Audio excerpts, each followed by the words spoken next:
All right, we're gonna move on to legs now. This first exercise is the Romanian deadlift, which most likely many of you are familiar with. The reason I like the Romanian deadlift is because of heel hooks. When we heel hook, we are using the extent of our hamstrings, correct? And typically when we injure hamstrings, we'll either injure them in one of two locations. We'll either injure them closer to the knee or injure them closer to the butt. This exercise seeks to strengthen the hamstring up near the butt. So what you're going to do, if you can balance it, have a dumbbell in the opposite hand as the leg you're moving on. You're going to imagine you're keeping the right side of your body straight. And you're going to hinge at your left hip down towards the floor like this.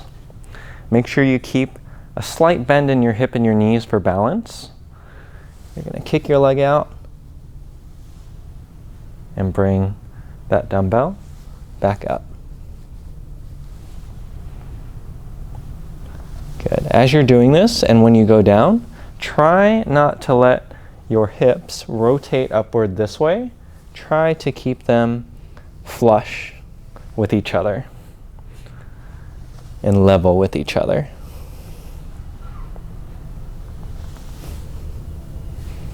Of course, you'll want to switch legs after you've done 8 to 12 reps.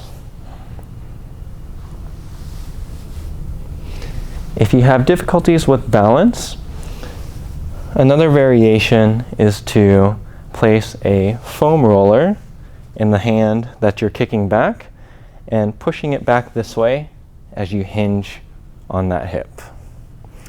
And that is the Romanian deadlift. This next exercise I like to call toe taps. Now when you're climbing, of course, your legs are your other connection beyond your hands to the rock. You have to have good balance, good hip control, and good stability through your core and your leg. So this exercise acts to mimic that kind of motion. In addition, you have to have good technique.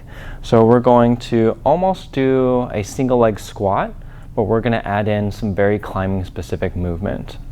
So what you're going to do, on one leg, you're going to bring your toe up, you're going to squat down on that one leg, and you're going to do a flag out to the side. So you're going to tap your toe out to the side and then come back up. You're going to go out like a back flag underneath you and come back up. And you're going to cycle through those. You can change it up by also going backwards or even diagonal and doing them all on that one leg first. And then of course you'll switch legs. If you want to make it harder, you can add a weight onto your arm or an ankle weight onto your ankle. Or you can try not to tap your toe on the floor and try to keep that toe off the floor the whole time, which can get very, very challenging as well. And that's the toe tap. So this next exercise is called hamstring sliders. With the previous exercise, we worked the hamstrings, the portion of the hamstrings that was closer to the butt, but now we're working the portion of the hamstrings that's closer to the knees. So what you're going to do, you're going to have your yoga mat here, a towel under your feet. Your feet are going to be close to your bottom, and once you're in this position, you're going to bridge up so that your hips are as straight as you can get them. The easiest variation is using both legs and sliding down. You're going to keep your hips straight the entire time until your knees are straight, and then lower your bottom down to the floor. Bend those knees back up and return to that starting position of your hips straight. Sliding down, out away from you. Really good control, nice and slow. 8 to 12 reps.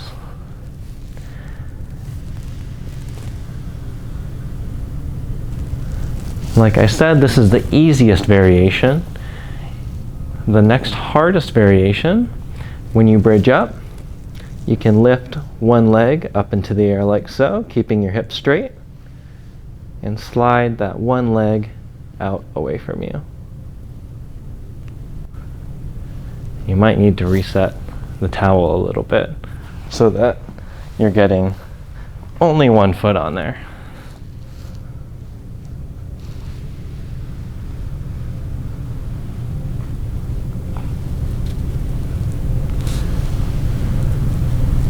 And of course, switch legs.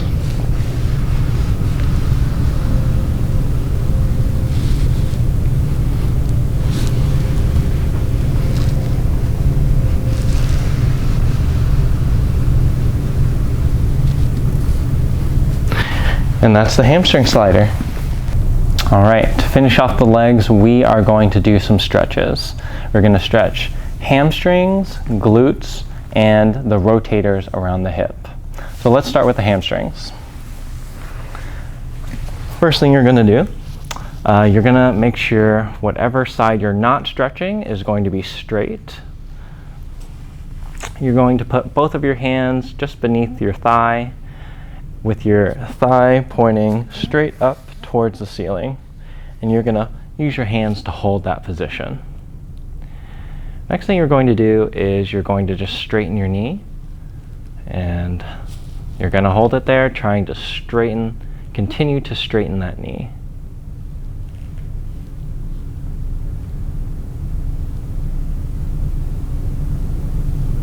Now, of course, if you already have really flexible hamstrings, you probably don't need to do this stretch. Especially with climbers, we don't want to overstretch our muscles. In general, the longer and the thinner a muscle is, the more easier it is to injure. And sometimes tight muscles can be really beneficial for injury prevention. So not overstretching is a good thing. And of course, as you start to get more and more comfortable with the stretch, you can continue to straighten that knee as much as you can.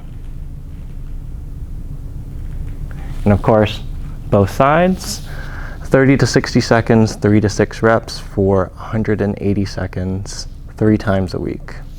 We're now going to move on to the glute stretch. This one's very simple. Again, you're keeping whatever leg you're not stretching straight, and you're just bringing this knee up toward your chest.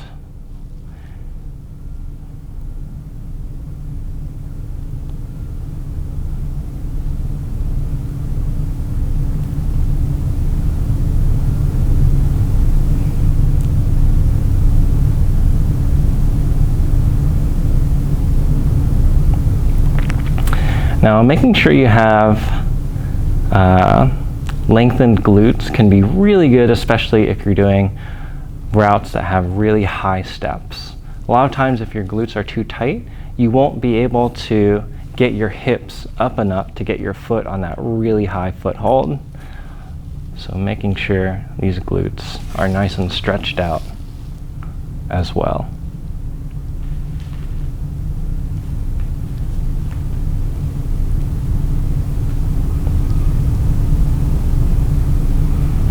The third stretch that we're going to do, we're going to stretch the rotators around our hip.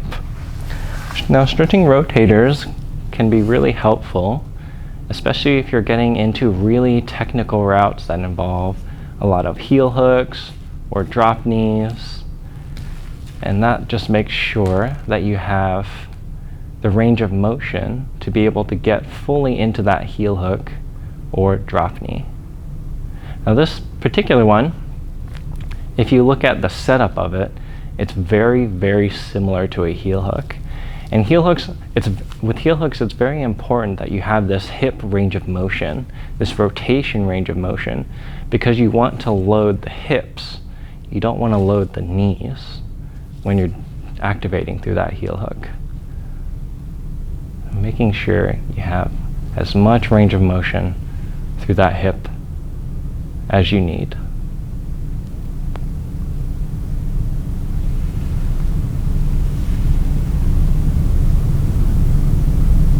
And again, I'm using this hand over here on my knee to push a little bit further into the stretch. And also, as you're pushing, make sure that you're not allowing this opposite side hip to rotate this way as you stretch. Try to keep it on the floor. And then the very last one, we're going to stretch the opposite rotators. All you're going to do is you're going to keep one leg straight, going to cross one over, and then you're going to use your arm to pull until you feel a good stretch right in this region over here.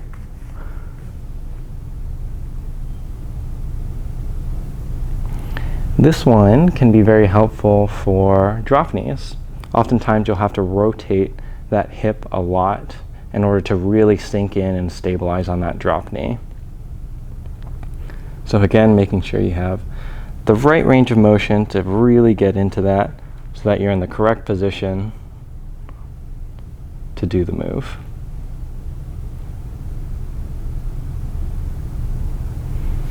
All right, and those are your leg stretches.